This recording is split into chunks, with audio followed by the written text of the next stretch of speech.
ओम श्री गणपति नमः। श्री गणेश की वंदना कर, दिन के स्वामी सूर्यदेव की आराधना कर, इष्ट देव का ध्यान रख, गुरुजनों को नमन कर अभिनंदन करते हैं आपका वरुण रेस्टो द्वारा प्रस्तुत आज के दैनिक पंचांग में।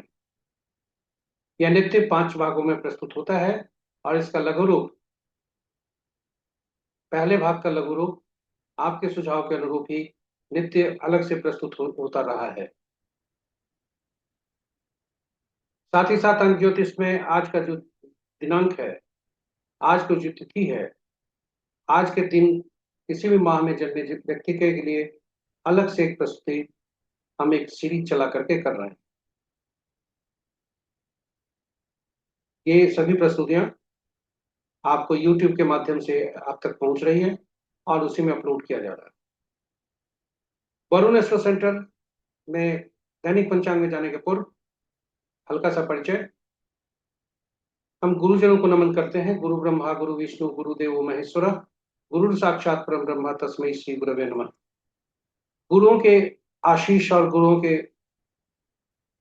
शिक्षा के अनुरूप, शिक्षा के बदौलत हमने इन विषयों पर जो डिस्प्ले हो रहे हैं, हाँ, ज्योतिष के विभिन्न उनके विभागों अनुभागों पर हमने शिक्षा हासिल की है। साथ ही साथ गुरुजनों का सहयोग, उनके शिक्षा और उनका मार्गदर्शन के अनुसार हमने PhD मेडिकल एस्ट्रोलॉजी में किया है और उनके आशीष के बदौलत ही हम अंतरराष्ट्रीय ज्योतिष संगठन अमेरिका के दिल्ली चैप्टर का आजीवन सदस्यता हमें प्राप्त हुई। और जैसा उन्होंने सुझाव दिया था हमारे गुरुजन ने, वरुण एस्ट्रो जो किदवईपुरी पटना में स्थित है, टॉप से इस्टेब्लिशमेंट एक्ट के अंतर्गत रजिस्टर्ड है, GST कंप्लायंट है और QRO द्वारा ISO सर्टिफाइड है। तो ये रहे हमारे छोटी प्रस्तुति परिचय। और हम अभी फिलहाल गुरुजनों के आशीष से फेस रीडिंग पर अध्ययन कर रहे हैं और ये विषय जो डिस्प्ले हो रहे हैं इस पर हम कंसल्टेशन साथ साथ में शिक्षा प्रदान करते हैं। तो चलिए पंचांग की तरफ चलते हैं। पंचांग आम बोलचाल की भाषा में शुभ और अशुभ मुहूर्त जानने का एक माध्यम है, किंतु वास्तव में पंचांग उससे कहीं बढ़कर है। पंचांग केवल शुभ और अशुभ मुहूर्त जानने का माध्यम नहीं है, यह हर व्यक्ति की निर्णय क्षमता को सुदृढ़ करता है, आत्मबल को मजबूत करता है। पंचांग प्रकृति और ब्रह्मांड की ऊर्जा के साथ संतुलन स्थापित करने में सहायक होता है, जिसके फलस्वरूप हम सबके जीवन में शांति, समृद्धि और सकारात्मकता का संचार होता है। अतः पंचांग का अनुसरण करके हम अपने जीवन को अधिक सफल और समृद्ध बना सकते हैं। तो इससे साबित होता है कि पंचांग की हमारे जीवन में अहम भूमिका होती है। शुभ और अशुभ मुहूर्त इसे जाना जा सकता है, लेकिन केवल इसकी सीमा यहीं तक नहीं है। यह व्यक्ति के निर्णय क्षमता को सुदृढ़ करता है, जिसके फलस्वरूप आत्मबल मजबूत होता है। पंचांग प्रकृति और ब्रह्मांड की ऊर्जा के साथ संतुलन स्थापित करने में सहायक होता है, जिससे जीवन में शांति, समृद्धि और सकारात्मकता का संचार होता है। तो चलिए पंचांग का अनुसरण करके हम अपने जीवन को अधिक सफल और समृद्ध बनाएं। साथ ही साथ साझा करें इस प्रस्तुति को अपने मित्रों, परिजनों, शुभेच्छुओं के बीच में, ताकि उनके जीवन वे भी पंचांग का अनुसरण कर अपने जीवन में शांति, समृद्धि और सकारात्मकता का संचार करें और अपने जीवन को सफल और समृद्ध बनाएं। इन्हीं शब्दों के साथ हम आपको ले चलते हैं दैनिक पंचांग के 5 भागों में, उसके पहले भाग में। स्वागत है आपका दैनिक पंचांग के पहले भाग में।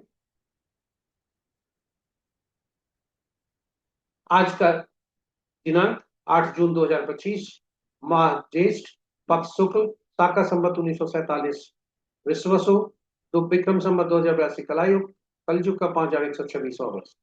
सूर्योदय 4:58 पर, सूर्यास्त 6:39 पर, sunrise at 4:58 AM, sunset at 6:39 PM। दिशा शुल पश्चिम है। फिर भी घी या दलिया, अगर बाध्यता हुई तो घी या दलिया का सेवन कर यात्रा में शुभता लाए। पंचांग के 5वां अंक वार रविवार, तिथि प्रातः 7:17 तक द्वादशी, तत्पश्चात त्रयोदशी, नक्षत्र दिन के 12:42 तक स्वाति, उसके बाद विशाखा। योग दिन के 12:18 तक परिक, उसके बाद शिव। करण प्रातः 7:17 तक बालव, उसके पश्चात रात्रि के 8:28 तक कौलव, और तत्पश्चात तैतिल। तो ये रहे पंचांग के पांचों। भोलेनाथ को स्मरण कर महत्वपूर्ण मुहूर्त में जाने के पूर्व उनका वास देखते हैं। तो जब तक द्वादशी तिथि है, यानी प्रातः 7:17 तक कर भोलेनाथ कैलाश पर्वत पर हैं, और तत्पश्चात वे वृषारूढ़ नंदी पर सवार होते हैं। दोनों शुभ है। जय भोलेनाथ, आपकी शुभता बनी रहे। महत्वपूर्ण मुहूर्त में शुभ मुहूर्त अभिजीत मुहूर्त दिन के 11:21 से 12:16 तक। विजय मुहूर्त अपराह्न 2:16 से 3 बजे तक। गोधूली विला संध्या 6:38 से 6:59 तक। निशिता मुहूर्त देर रात्रि 11:28 से मध्य रात्रि 0:09 तक। रात्रि में किए जाने वाले पूजा पाठ, जब तक साधना, तंत्र मंत्र आदि के लिए निशिता मुहूर्त श्रेष्ठ हुआ करते हैं। राहु का अब शुभ मुहूर्त में राहु काल अपराह्न 4:57 से संध्या 6:39। गुलिक काल अपराह्न 3:14 से 4:57 तक। यमगंड दिन के 11:49 से 1:31 तक।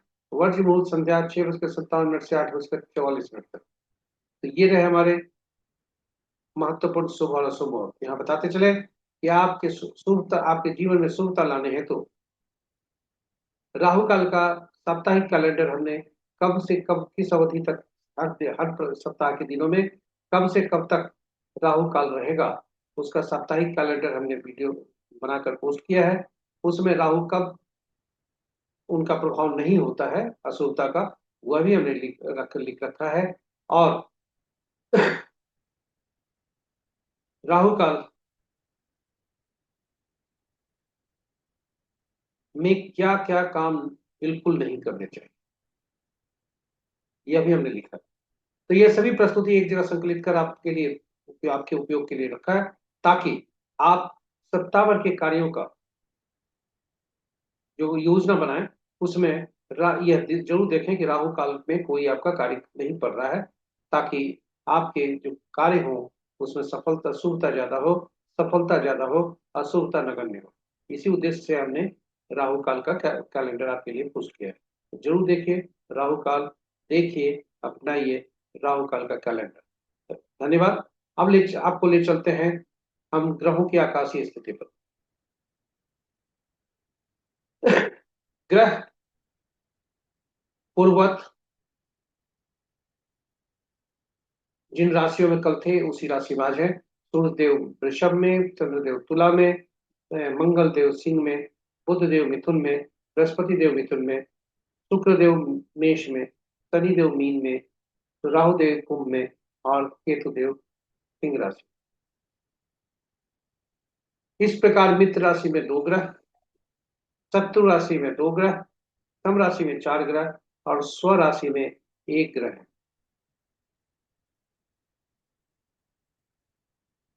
स्व राशि में बुध देव अपनी ही राशि में।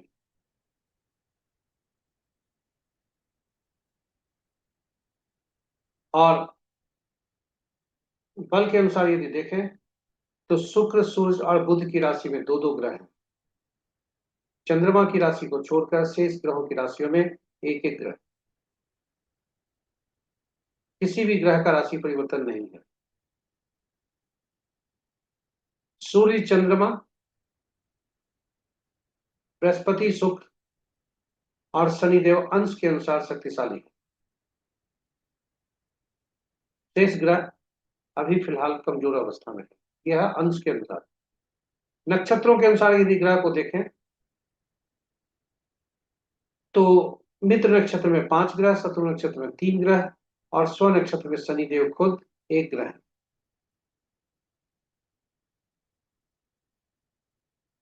इस प्रकार केतु, मंगल के नक्षत्र में 2-2 ग्रह हैं, और शेष ग्रहों के नक्षत्र में शुक्र और बुध को छोड़कर 1-1 ग्रह। शुक्र बुध स्वतंत्र ग्रह है क्योंकि इनके नक्षत्र में कोई ग्रह नहीं है। तो ये रहे हमारे दैनिक पंचांग के पहले भाग की प्रस्तुति। ग्रहों के गोचर का जो मासिक कैलेंडर है वह आपके समक्ष।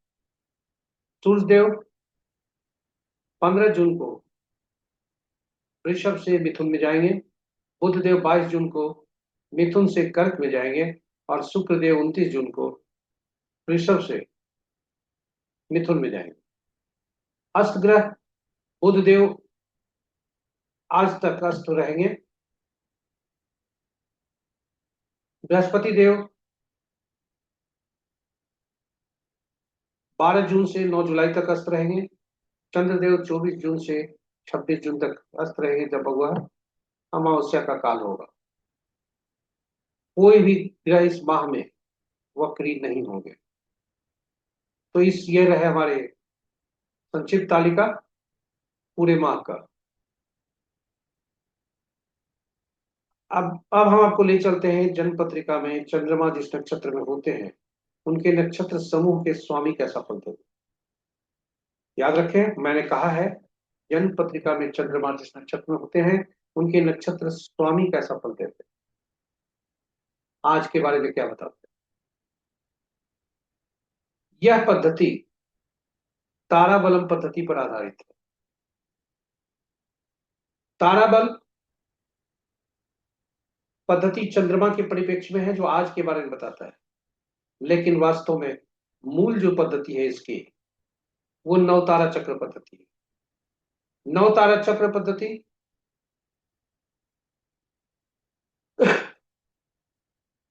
पर हमने विशेष प्रस्तुति आपके लिए YouTube पर रखा है जो ज्ञानवर्धक है और उपयोगी है।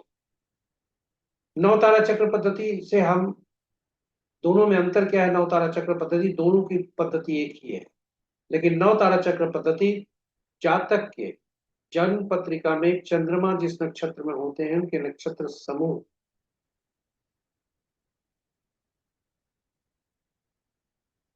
का समूह जो है वह और आज जो महादशा चल रही है आने वाली है उसका कैसा संबंध है। तो जन्म पत्रिका में जो है नक्षत्र जैसे हैं और हमारे महादशा दशा महादशा कैसा फल देगी भविष्य का, उसके बारे में हम आकलन करते हैं। उसी तरह से जन्म कुंडली में कोई भी ग्रह किसी भी भाव में बैठे हो, यदि शुभ भाव में बैठे हो और जन्म नवतारक चक्र के अनुसार अशुभ फल दे रहे हो तो वे अशुभ फल ही देंगे, क्योंकि ग्रहों के मन नक्षत्र होते हैं। ग्रह अपने से कोई फल नहीं देते, नक्षत्र ही फल देते हैं। उसी तरह से आपका नक्षत्र यानी जन्म पत्रिका में चंद्रमा जिस नक्षत्र में है वह जातक का नक्षत्र और उसके पार्टनर का नक्षत्र या कोई भी सगे संबंधी का नक्षत्र का आपस में तालमेल कीजिए, वह आपके लिए सुख फलदायी है या अशुभ फलदायी यह आप जान सकते। तो जरूर देखें, क्योंकि इस प्रस्तुति में हमने भगवान राम, मां सीता तथा पवन पुत्र हनुमान के जन्म कुंडली भी रखी है और आपस में इनका संबंध कैसा रहा वह भी हमने आकलन कर आपको बताया। तो देखिए नवतारा चक्र का विशेष प्रस्तुति और आपके सुझाव के अनुसार यह अद्भुत पद्धति जो है नवतारा चक्र, उस पर जो आपके सुझाव आए तो प्रैक्टिकल वीडियो भी हमने डाला है। अब यहाँ पर संक्षेप में हम बता दें कुल 27 नक्षत्र होते हैं।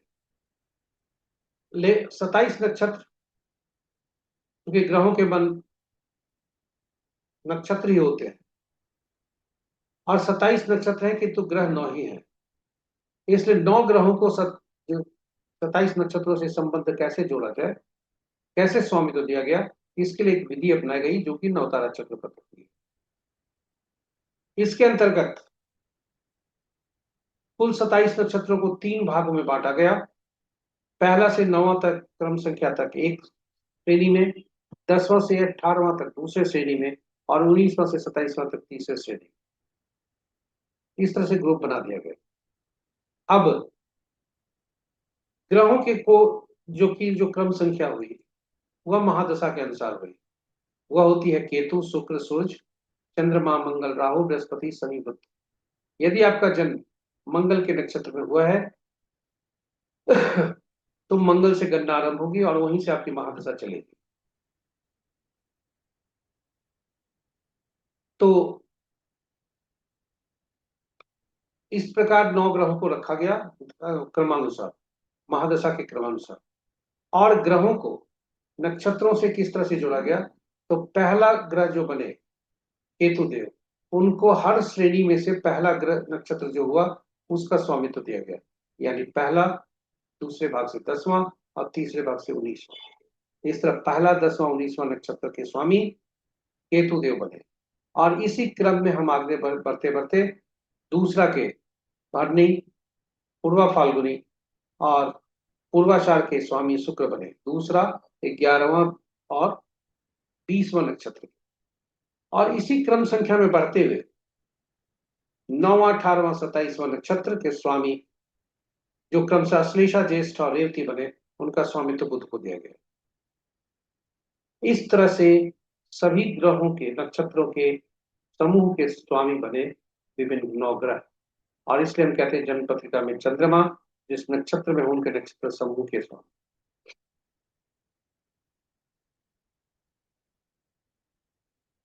अब फलित कैसे करते हैं? फलित करते समय यह जरूर देखें कि जन्म पत्रिका में चंद्रमा जिस नक्षत्र में है उनके नक्षत्र समूह के स्वामी कौन बनते हैं, कौन से ग्रह बनते हैं, और गणना उन्हीं से आरंभ होती है। दशा महादशा वहीं से आरंभ होती है, फलित वहीं से आरंभ होता है। तो वह पहला ग्रह बनता है जो कि मिश्रित फल देता है, क्योंकि जन्म अच्छा बुरा मिश्रित फल दोनों होते हैं। तो पहला जन्म नक्षत्र जो हुआ वो शुभ फलदायी हुआ, तो ये मिश्रित फल दिया। और वहां से तीसरा, 5वां और 7वां जो ग्रह बने, जो हुए, स्थापित हुए, वे अशुभ फलदायी होते हैं, जो क्रमशः विपत, प्रत्ययी और न्यायधन्य हुआ करते हैं। इस प्रकार दूसरा, चौथा, छठा, 8वां, 9वां ग्रह शुभ फलदायी होते हैं। और इनकी शुभता और अशुभता की जो परिमाण होती है वह जैसे जैसे क्रम संख्या बढ़ता जाता है वैसे वैसे उसकी उसका परिमाण बढ़ता जाता है, चाहे शुभ फलदायी हो या अशुभ फलदायी। और इसी परिप्रेक्ष्य में हम देखते हैं कि कोई व्यक्ति एक नक्षत्र में हो और दूसरा में हम हो तो आपस का संबंध कैसा हो, एक दूसरे के ग्रह से वो कौन कितना ग्रह पर आपस में संबंध है, इसका आकलन हम करते हैं और इस तरह से हम फलित करते हैं।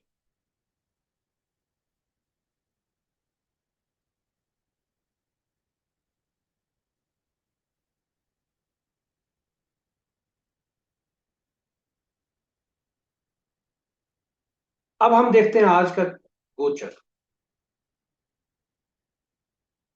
चंद्रमा के परिप्रेक्ष्य में जिसे ताराबलन कहा जाता है, तो कॉलम जो दर्शाया गया है, यहाँ ऊपरी कॉलम जो दर्शाया गया,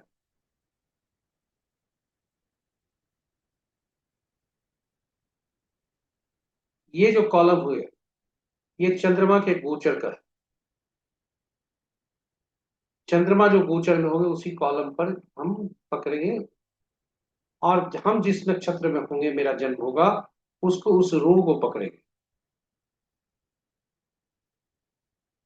इस प्रकार अगर वृक्षरा, चित्रा, श्रविष्ठा में है तो यहाँ पर हमारा जन्म नक्षत्र होता है और इसी से हम फलित करते हैं। तो ये पहला नक्षत्र होगा और इसी क्रम संख्या में हम इसको अपने आपको अपना स्थान खोजते हैं कि कहाँ पर मेरा नक्षत्र का आपस में कौन सा मिलन। तो आज का यदि नक्षत्र देखें,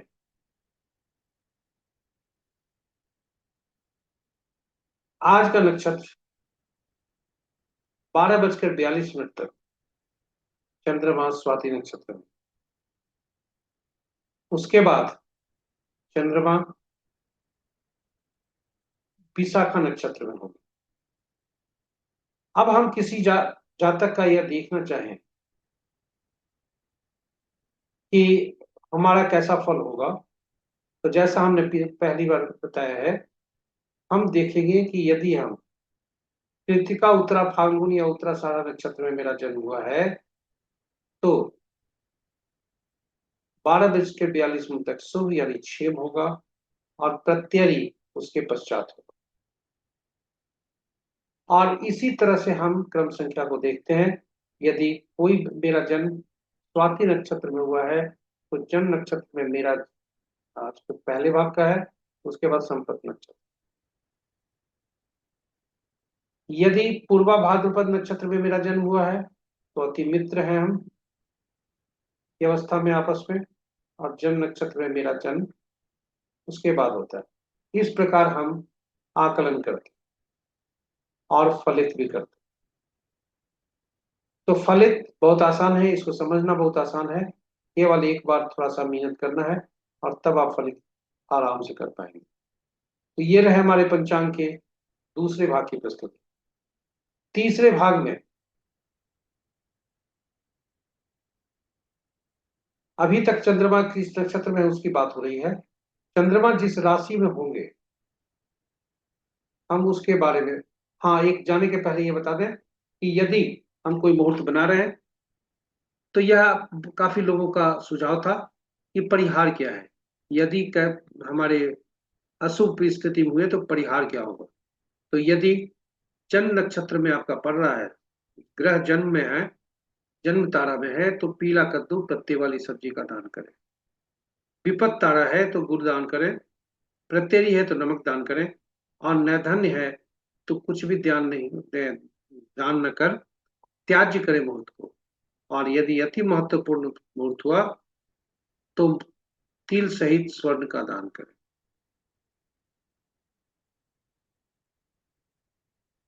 इस तरह से हम परिहार कर सकते हैं, लेकिन यह अपुष्ट है, कंफर्म नहीं है। इसका संकलन हमने किया है, हम इसकी की प्रामाणिकता नहीं बता पा रहे हैं, इसलिए संभल कर। और आप यदि आप करते हैं तो इसका फल हमें कमेंट बॉक्स में जरूर। ये रहे हमारे दैनिक पंचांग के दूसरे भाग की प्रस्तुति। तीसरे भाग में जन्म पत्रिका में चंद्रमा जिस राशि में है उसके अनुसार आज कैसा फल होगा। तो आज राशि में चंद्रमा तुला राशि में है और कोई भी गोचर आज नहीं है, इसलिए कोई भी राशि परिवर्तन नहीं है। तो मेष, वृषभ, सिंह, तुला, धनु, मकर राशि वाले जातक के लिए शुभता के संकेत आ रहे हैं। शेष राशि वाले थोड़ा सावधान रहें, इष्ट देव का ध्यान रखते रहें। तो ये रहे हमारे दैनिक पंचांग के तीसरे भाग की प्रस्तुति। चंद्रमा ये राशि के अनुसार देखा जाएगा, लगन के अनुसार यह नहीं देखा जाएगा, यह ध्यान रखें। केवल राशि के अनुसार हम देखेंगे कि चंद्रमा किस राशि में है, उससे कैसा फल हमको संकेत मिल रहे हैं आज के।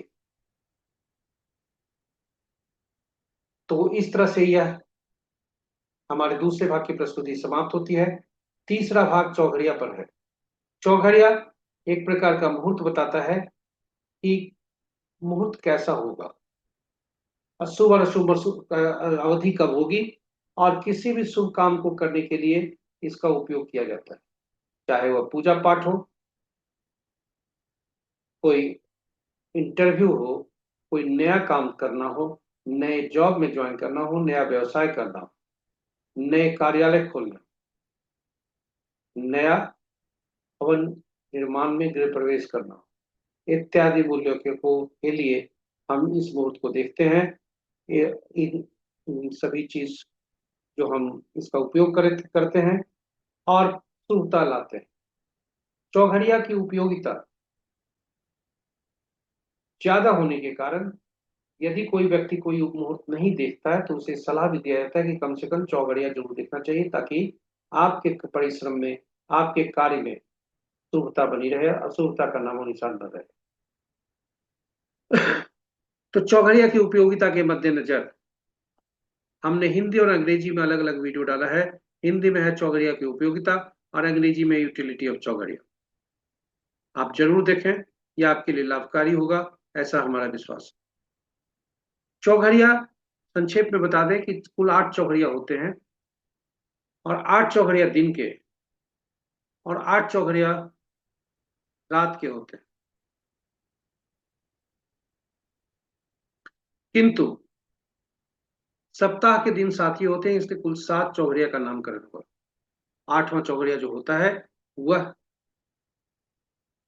पहले चौघड़िया का ही रिपीटेशन होता है। उसका फल उसका फल विभिन्न रूप में होता है। तो चौघड़िया का संबंध विभिन्न साप्ताहिक दिनों से हुआ। सप्ताह जो हमने कहा कि पहला चौघड़िया जो होता है वही 8वां चौघड़िया होता है, और उसी के अनुसार फल देख। पहला चौघड़िया जो चौघड़िया हुआ आज का, या आज कहें चौघड़िया, जो 7 चौघड़िया हुए, सातों चौघड़िया का संबंध 7 दिनों से हुआ। और सातों दिन का संबंध 7 ग्रहों से होता है। उनके स्वामी 7 ग्रह हैं, और सातों ग्रह अपना अपना फल देते हैं, जो उनके लिए कार्य के लिए प्रयोजन किया गया। जैसे सरकारी कार्य के लिए उद्वेग, यात्रा उद्देश्य के लिए चर, शिक्षा या विद्या सीखने के लिए, कोई काम शुरू करने के लिए उत। तो ये सभी चौघड़िया विभिन्न कार्यों के लिए उपयुक्त है, और इसलिए इसकी उपयोगिता अधिक है। आपसे आग्रह है कि इसे जरूर देखें और उससे लाभान्वित हो। तो ये रहे चौघड़िया पर छोटी प्रस्तुति। अंग्रेजी में विस्तार से इसका दिया गया। दिन का चौघड़िया, जब चौघड़िया को फाइनल करते हैं कि चौघड़िया इस चौघड़िया का प्रयोग करना है, तो हमें यह सुनिश्चित कर देना है कि चौघड़िया कहीं किसी अशुभता से अधिव्याप्त तो नहीं है। जो चौघड़िया हम प्रयोग करने जा रहे हैं वह किसी अशुभता से अधिव्याप्त तो नहीं है। दिन का चौघड़िया वार वेला, काल वेला और राहु काल से ग्रसित हो सकता है। वहीं रात्रि का चौघड़िया काल रात्रि से ग्रसित होता है। तो ऐसी स्थिति में इस जो अशुभ मुहूर्त हुए, अशुभ चौघड़िया हुए, उसको त्याग करना चाहिए, ताकि हमारे जीवन में शुभता बनी रहे, अशुभता का नामो निशान नहीं। तो आज का चौघड़िया देखते हैं। आज का चौघड़िया, चूंकि आज रविवार है, उद्वेग चौघड़िया से दिन आरंभ हो रहा है, और उद्वेग चौघड़िया से दिन समाप्त हो रहा है। रविवार का चौघड़िया जो शाम का होता है वह अक्सर राहु काल में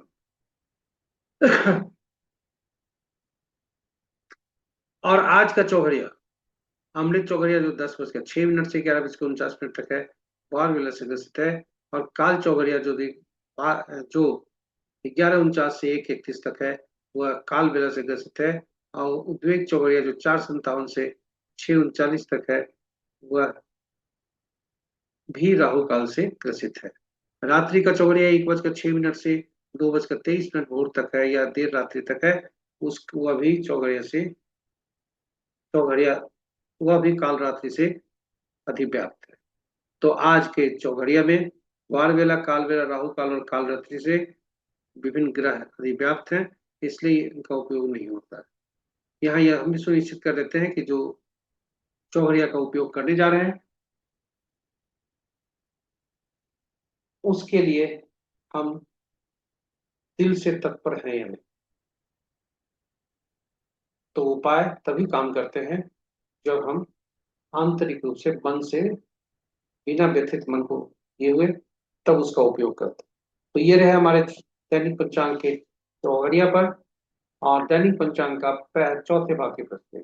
5वें भाग में आपको ले चलते हैं जो अंक ज्योतिष के अनुसार कैसा दिन रहने की संभावना है। तो अंक ज्योतिष में हम पहले भी बताते आए हैं कि एक अंक ज्योतिष में एकल अंक पर काम करता है, सिंगल डिजिट पे काम करता है। और अगर कोई अंक एक से ज्यादा अंक वाले मिल गए तो उनमें प्रयुक्त हुए सभी अंकों को जोड़कर एकल अंक में परिवर्तित कर दिया जाता है। यदि हमें शब्दों का शब्द या शब्दों का समूह मिलता है तो उनमें प्रयुक्त हुए अक्षरों को अंकों से परिवर्तित कर रिप्लेस कर नया अंक जो मिला उससे हम फलित करते हैं, उसके अंकों को जोड़कर एकल अंक में परिवर्तित कर लेते हैं जो अंक, और तब हम इसका तालमेल देखते हैं जन्मांक से। जन्मांक दो तरह के होते हैं, मूलांक और भाग्यांक। जन्म तिथि का योग जो होता है वो मूलांक कहलाता है, और जो जन्म तिथि माह और वर्ष का जो होता है वो भाग्यांक कहलाता है। मूलांक और भाग्यांक में अच्छे संबंध हैं तो बल्ले बल्ले, लेकिन जब भी कुछ समय प्राप्त करता है तो वह हम मूलांक और भाग्य जन्म लेते हैं जन्म तिथि से, और जब भी कुछ समय होता है तो फिर नाम मेरा हमारा जुड़ता है जो कि शुभ और अशुभ फल दे सकता है।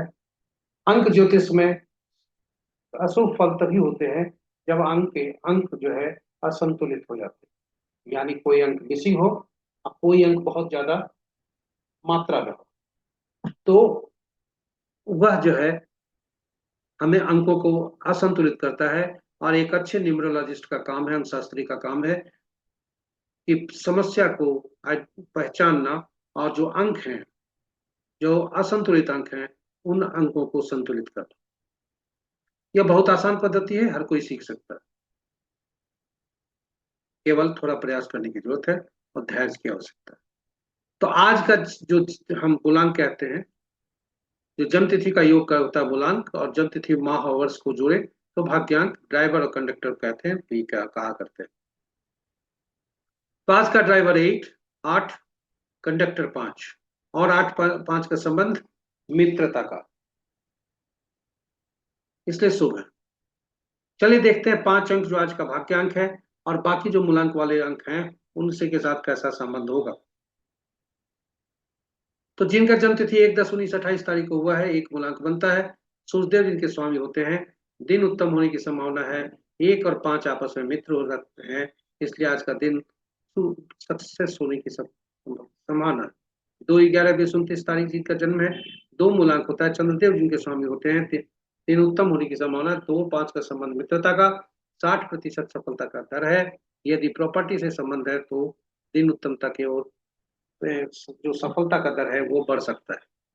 3 मूलांक वाले 3, 12, 21, 30 जिनका जन्म तिथि है, बृहस्पति देव जिनके स्वामी हैं, यह 3.5 में अंक मिल रहा है, और सफलता का दर बृहस्पति सफलता का दर 70 से 80% है। यदि वह संचार, कम्युनिकेशन या शिक्षा लाइन से जुड़े हुए हैं तो उनका जो सफलता का दर है वो बढ़ सकता है। 4 मूलांक वाले 4, 13, 22, 31 जन्म तिथि, राहु देव जिनके स्वामी, दिन उत्तम होने की बहुत अच्छा होने की संभावना है, क्योंकि 5 और 5 आपस में मित्र हैं, और 100% सफलता का दर हो सकता है। यदि जहाँ तक बैंकिंग, फाइनेंस या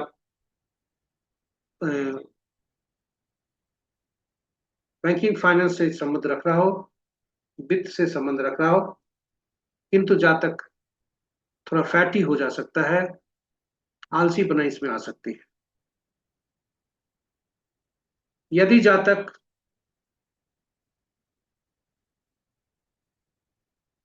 का जन्म किसी भी माह का 6, 15, 24 को हुआ है, 6 मूलांक होता है, बुध शुक्र देव इनके स्वामी होते हैं, दिन उत्तम होने की संभावना है, और 3 स्टार मिल रहा है, 90 से 100% सफलता का दर होने की संभावना है।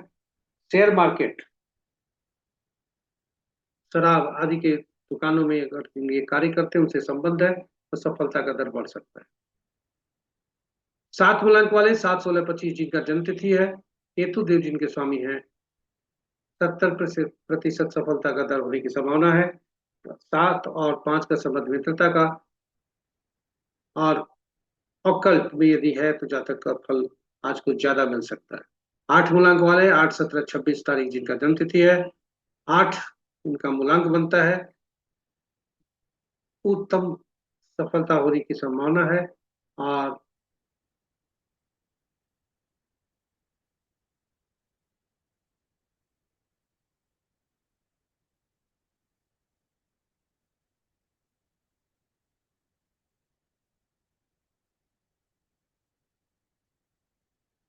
तो इस तरह से 8 मूलांक वाले, 7 मूलांक वाले, यदि ये अक्कड़ से संबंध उनका है तो दिन उत्तम का के बढ़ सकते हैं।